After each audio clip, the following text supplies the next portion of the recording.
Bonjour à tous les enfants, on se retrouve aujourd'hui pour notre 4e épisode de littérature, en compagnie de la seule véritable star de la vidéo, qui n'est pas moi, mais mon chat. Mademoiselle a fait une petite apparition lors de la vidéo de lecture de vendredi avec les CP, et vous avez été nombreux à me la réclamer sur la vidéo. Donc, présentation pour les CE1. Voici Naya, mon petit chat, qui se réveille de la sieste et qui n'est pas forcément contente de passer à l'écran, pour une fois qu'elle ne pleure pas. Bonjour, bonjour, bonjour. Bon, c'est reparti pour la littérature. On la pose. Allez, on reprend. Comme tu le sais, nous travaillons en ce moment un album qui s'appelle La petite fille qui voulait voir le désert. Nous en sommes maintenant aujourd'hui à notre épisode 4. Comme toujours, je ne m'arrête pas, je ne reprends pas la vidéo pile là où on s'est arrêté la dernière fois. Je reprends un petit peu avant pour qu'on se resitue au niveau de l'histoire. Tu es prêt? C'est parti. L'occasion se présenta quelques jours plus tard. Toutes les femmes du village étaient parties ramasser des oignons sauvages, et les hommes étaient occupés à dresser des chevaux. Tinkery en profita pour se mettre en marche. Où vas-tu de si bon matin? Lui demanda le vieux Tipli, qui était assis sous un arbre. À la crique, mentit Tinkery. Oh, ne va pas plus loin, lui cria le vieil homme. Tinkery avait maintenant dépassé la crique et se trouvait face à la colline. Une énorme joie envahit son cœur. Ça y est, se dit-elle fièrement. Dans quelques minutes, je serai en haut de la colline et je verrai enfin ce qu'il y a derrière. Et elle s'élança, légère, à l'assaut du mont. Une volée d'oiseaux du désert salua son arrivée au sommet. Et ce qu'elle y découvrit alors l'émerveilla. Un horizon sans fin où se détachait, ici et là, la forme d'un arbre ou un tapis de fleurs rouges. Elle s'assit et regarda longtemps ce paysage extraordinaire. Le silence fut soudain interrompu par un bruit étrange qui venait du ventre de Tinkery. Elle sourit. « J'ai faim et je n'ai pas pensé à emporter de la nourriture. Ce n'est pas grave. En descendant de l'autre côté, je trouverai bien de quoi manger. » Elle dévala la pente et, arrivée dans le bush, elle se mit à la recherche de bananes et de tomates sauvages. Mais de ce côté de la colline, aucun arbre fruitier ne poussait. Le soleil était maintenant à son zénith. Tinkery, exténuée par la faim et la soif, décida de se reposer à l'ombre d'un acacia.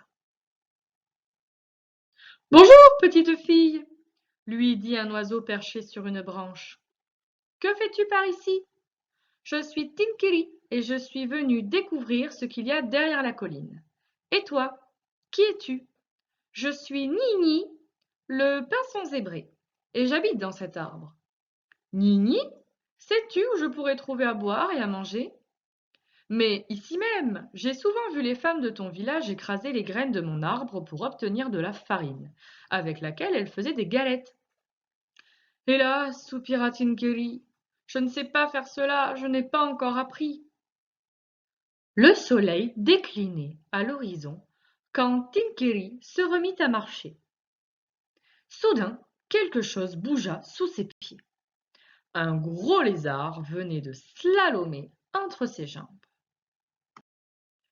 Voici la fin de notre épisode numéro 4.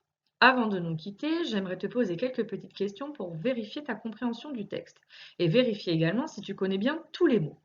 L'un des mots que nous entendons dans cette histoire est le bush, qui est en Australie. Est-ce que tu sais ce que c'est le bush ? Le bush en Australie est un territoire où la zone est rouge qui s'étend sur 800 000 km et qui est une zone très aride de l'Australie.